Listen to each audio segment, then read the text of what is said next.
To buy shares in the company featured. Welcome to this Stock Box interview.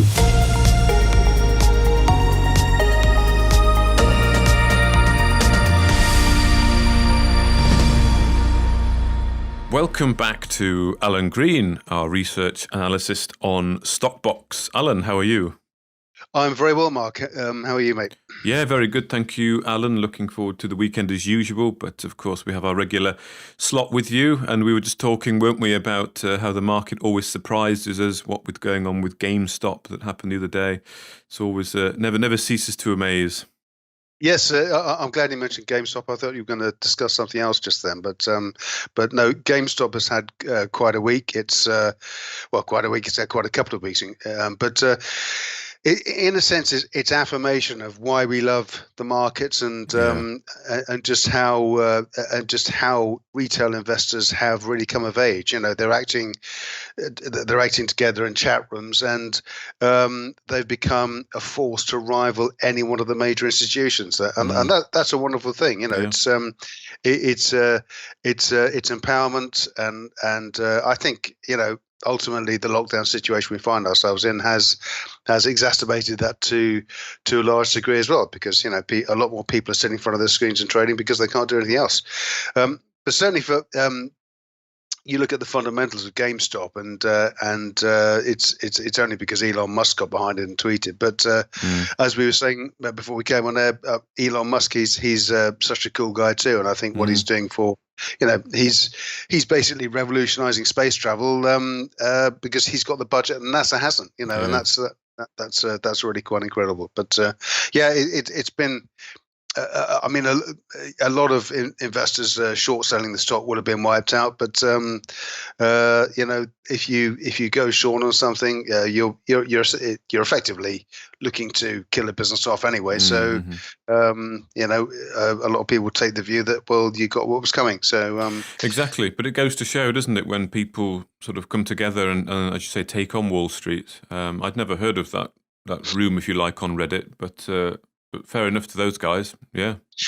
But there are so many chat rooms. There are so many places that investors gather. You know, Reddit's just one of them. You know, we've got you know, Telegram and you know, chat rooms, of course, on WhatsApp that are all about stocks and discussing progress, and Twitter messaging. So it's all happening out there. And the great thing is that I think because of that, active investors are able to discover new opportunities earlier than they would have done previously. So, and obviously, the earlier you can get in, the greater the opportunity for profit. Exactly. Okay. Well, let's talk about some companies that potentially offer some good value. So we're going to be talking about Blencowe and also Mosman Oil and Gas. That's right, Mark. Yes. So let's start with Blencowe Resources. So Blencowe Resources, EPIC code is BRES, has a market cap currently as we speak of 8.3 million. Shares have traded as high as 9.5p on the year and as low as 4.5p, currently sitting at 7.5p. So Blencowe is all about graphite. It's quite the great thing is it's a binary trade in a sense, because there is a single asset, but this asset is absolutely huge. It's the company in April last year acquired 100% acquired Consolidated African Resources. And with it, they acquired the Orome Cross Graphite Project, which is in Uganda. So if you go north from Kampala on Lake Victoria, you get to the north of the country. It's located right at the top, near to the border. But this is a vast area. It's some 520,000 hectares. That's getting over 2,000 square miles. It's a huge area, Before Blencowe acquired the project from Consolidated African Resources, Consolidated had already undertaken a number of geophysical surveys, logging of drill core samples, obviously drilling, mapping out metallurgy test work, and exploration target ranges. So a lot of that work had already been done, but the graphite, the market for graphite was fairly benign. So it was the project wasn't mothballed, but it effectively stood still for a couple of years. Then Blencowe, as I say, came along last year and planned out a busy year of activity, culminating in what we're still waiting for, which is the JORC resource estimate. So in August last year, Blencowe completed a 69-hole, 2,000-meter diamond drilling program to establish the maiden JORC resource.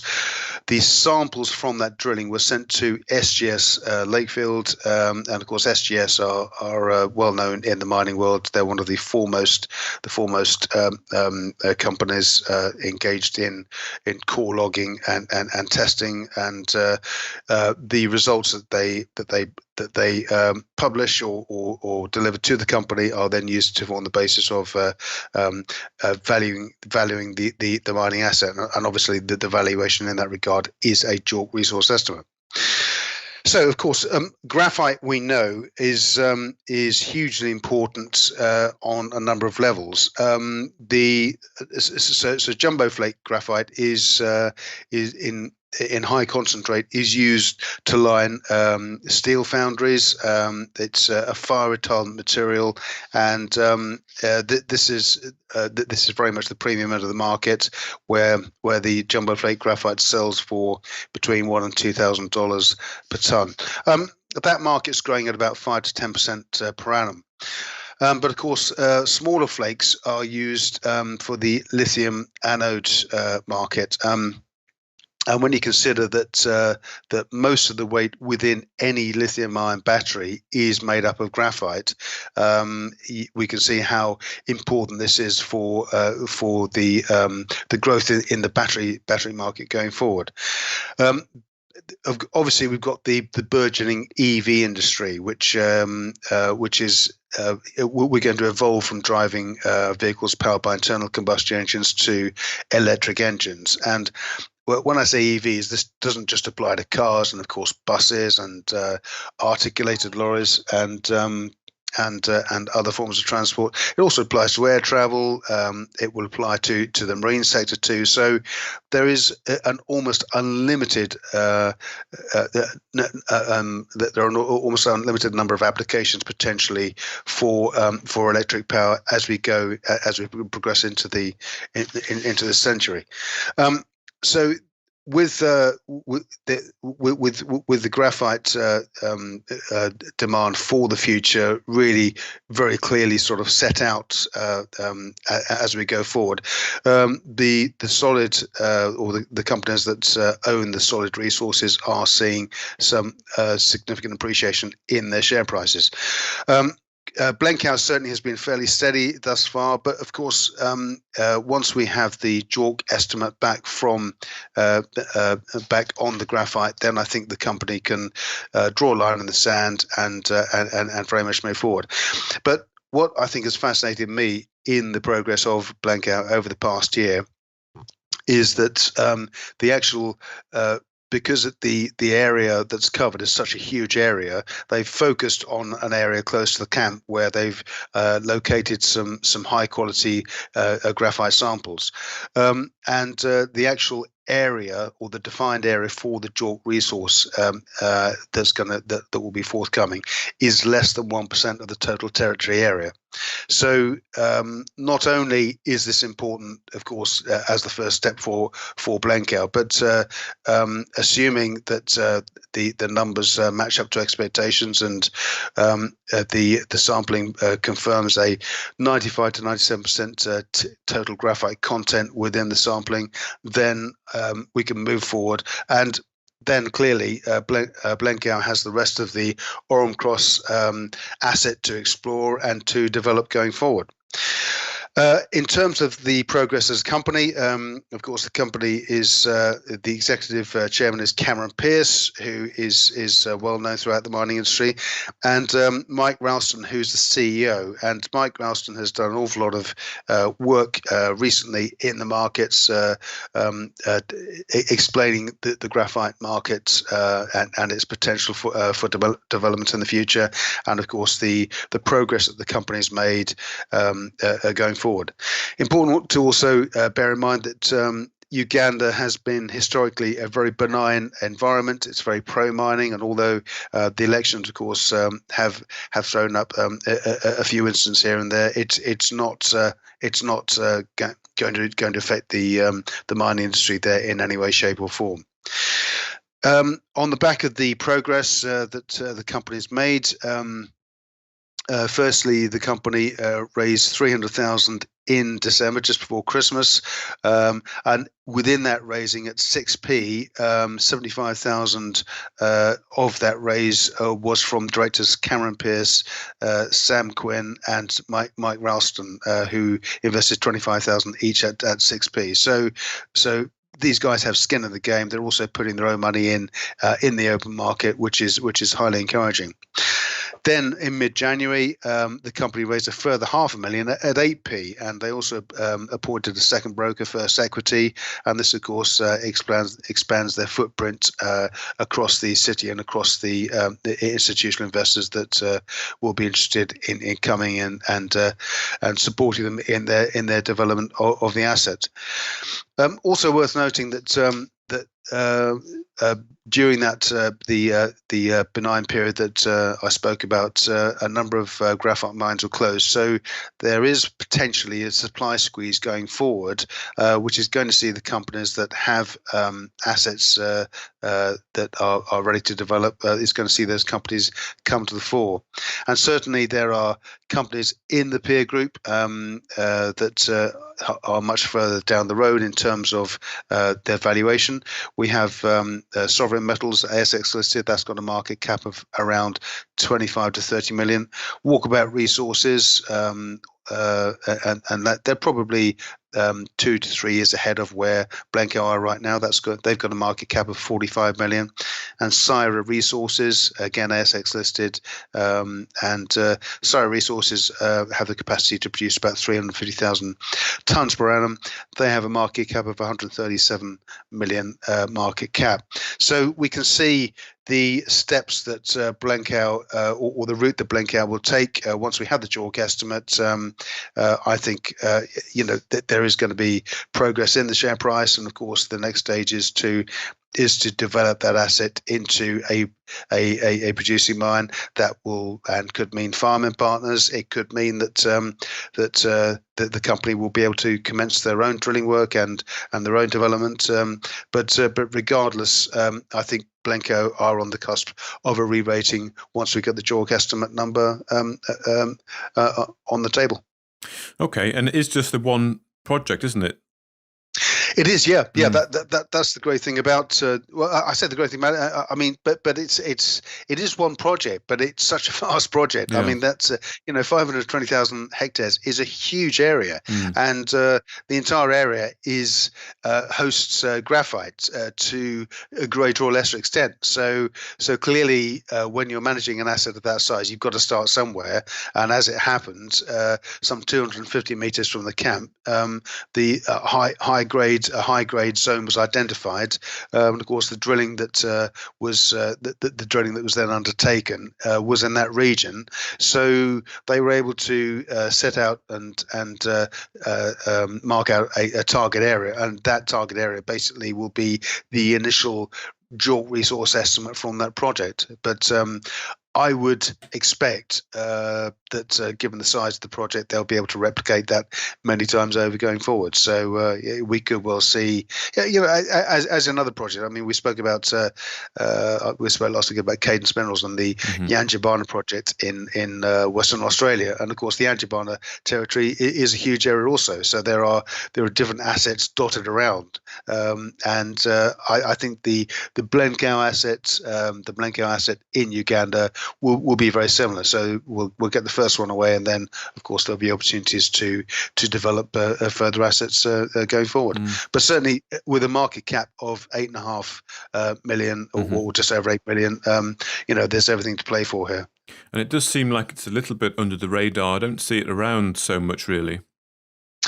Well, I think it's often the way they've I think certainly in the run-up to Christmas and into the new year, they've been more visible across the media. But it's only really that they started to become noted on various on investor radar, and we're seeing now. I mean, when they put out an announcement, there is a lot more interest across social media and the retail investor space, and of course the appointment of another broker too has helped them expand that investor database. I would expect there are a lot of institutional investors that specialize in resource companies will be looking at Blencowe with a view to picking up stock once the numbers are established. So it's the JORC that we're looking forward to in the near term, is it? That's the benchmark. Yeah, it's expected. I mean, it's sometime within the next 4 to 6 weeks, possibly a bit longer. But it's imminent. I think actually, to be fair, it would have arrived in Q4 last year, but for COVID. So COVID, of course, has delayed the processing of samples and confirmation of numbers. But yeah, it's at a very exciting juncture. Okay. Great.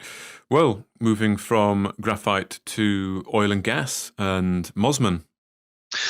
Mosman Oil and Gas. Now, this is so we have spoken at some length over the past month or so about small oil and gas companies with assets over the world that farm in and produce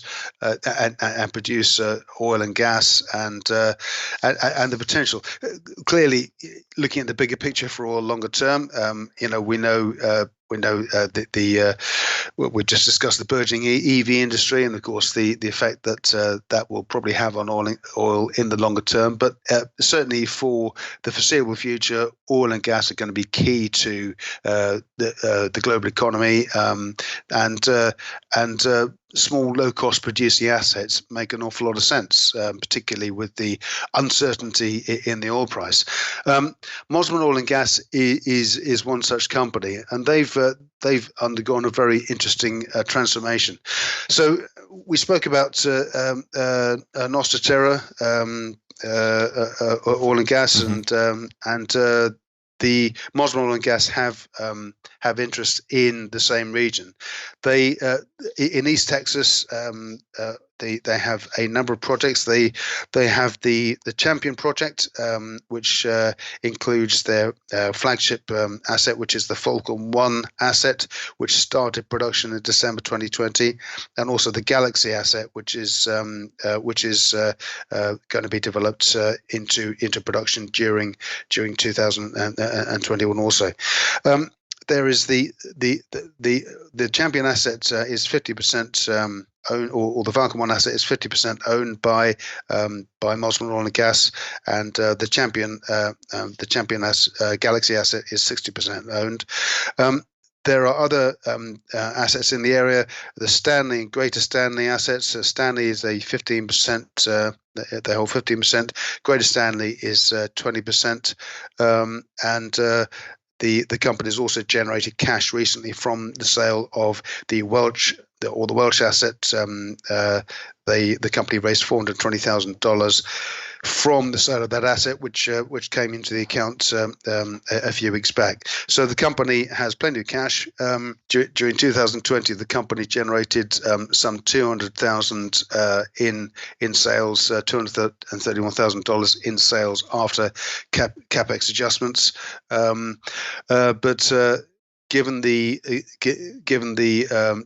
potential that the Falcon 1 asset is expected to bring to Mosman as a company, it's expected to double the daily average rate for 6 months, and we're going to see the growth in this asset, I think, really drive the growth in the company as a whole.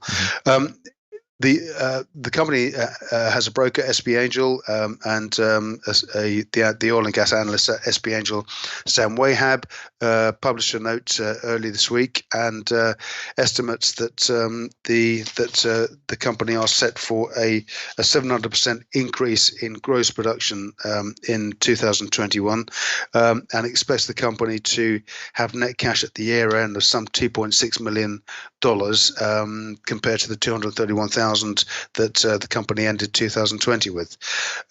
So this is the company are consolidating the most profitable projects and assets in East Texas, and indeed we're seeing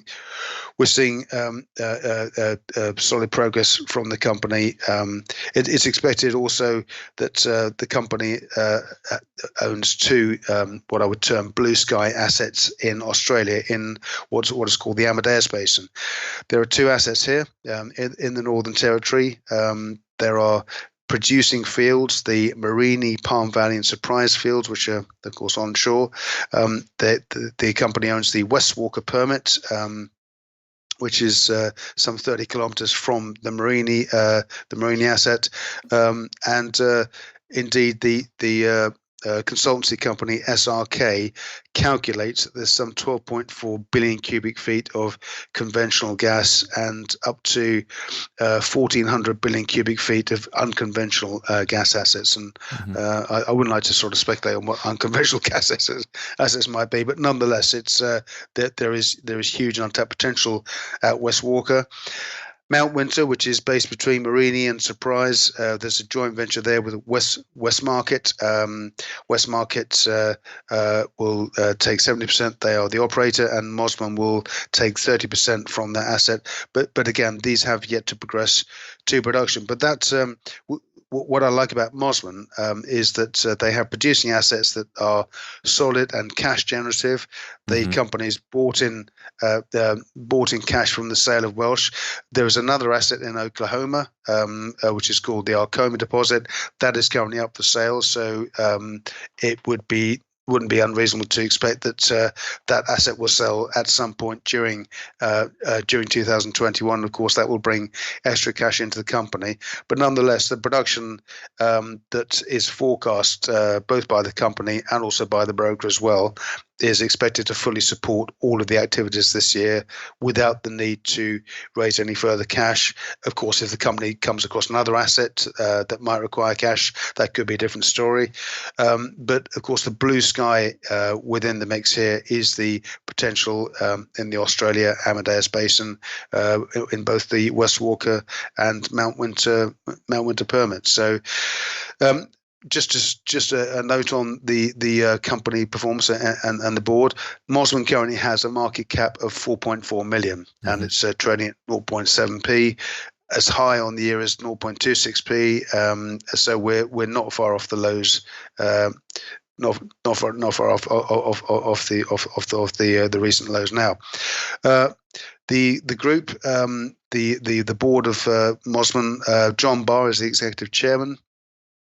Formerly TNG, also worked with Thor Mining, Sherwin Iron, and Aquarius Platinum. The technical director is Andy Carroll, ex-BP, and worked with Australasian Energy and High Peak Royalties and a number of other companies across Australia. And the geologist of the group is John Young. He's a non-exec with 25 years experience, formerly worked with Bandex Gold and Trek Metals. So there's as I say, a bunch of assets with Mosman. There's a very good presentation from Mosman on the company website, which is Mosman Oil and Gas, and that presentation really does articulate very well the potential, and particularly focuses on the Falcon 1 asset, which of course is the key asset that I mentioned at the start. Okay, so what was it, million market cap? 4.4 million market cap. So both the company and the broker project it'll end the year with cash of $2.6 million dollars in the bank, and of course, that's based on what the company has at the moment. There are, and I think that's the attraction of these small oil and gas operators, that when they're in an area that's producing a lot of oil and gas, and there are other assets that are potentially coming to production.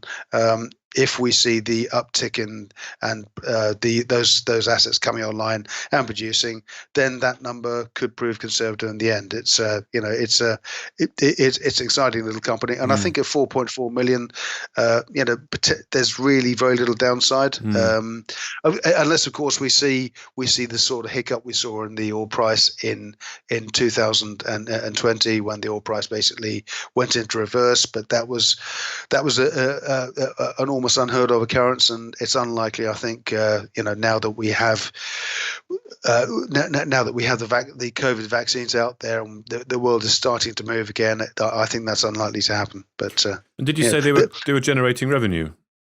They are generating. Yes. They ended the year with $231,000. Okay. Those are from sales. So the production during the year jumped to 31 or just under 32,000 barrels of oil per day. So 32,000 barrels of oil. So overall, the production had jumped from the previous year, but certainly given the potential for the Falcon 1 asset, given the fact that Cinnabar is set to come online, Stanley and Greater Stanley continues to produce. There's an awful lot of upside in revenue terms just from the operation and the production from the existing assets, and then of course you've got the blue sky potential with the assets in the Amadeus Basin. I think it is a good time for these smaller oil and gas producers. You mentioned Nostra Terra, and I spoke to Matt Lofgren yesterday, and they've just gone. They're now cash flow positive, and I think they can be cash flow positive at an oil price of, I think, $30, which is great considering what the oil price has done recently. Yeah. So I think it's quite a good time for these smaller companies to pick up these assets that can generate revenue, with fairly easily. And Mosman, I've not heard of Mosman before, but at 4.4 million, it's a good value there, perhaps. Well, I think again, in a similar way to Nostra Terra, the production from the existing wells, the new Falcon 1 well, and the Stanley and Greater Stanley, will continue to wash the face of the company, cover the costs, and provide revenue to bring the other wells on stream. But the blue sky potential, the broker says that the assets in Australia could be worth $172 million on an unrisked basis. So so if permits come in for that, clearly that will add value to it. So whilst it won't be revenue generating, the asset value itself will grow. So you've got production, costs covered, profitable production from the oil producing assets, oil and gas producing assets in East Texas, and you've got the blue sky potential of the Amadeus Basin in Australia too. So it's a really exciting little company, this. Great. Okay. Well, thank you very much again, Alan Green, for covering the Mosman Oil and Gas and Blencowe Resources. Thank you very much, Alan. Good to talk again. Thanks, Mark. Good to talk. Cheers. Thank you for listening to this Stockbox interview. For more information, interviews and videos, visit our website at stockboxmedia.com or give us a follow on Twitter by searching @StockboxMedia.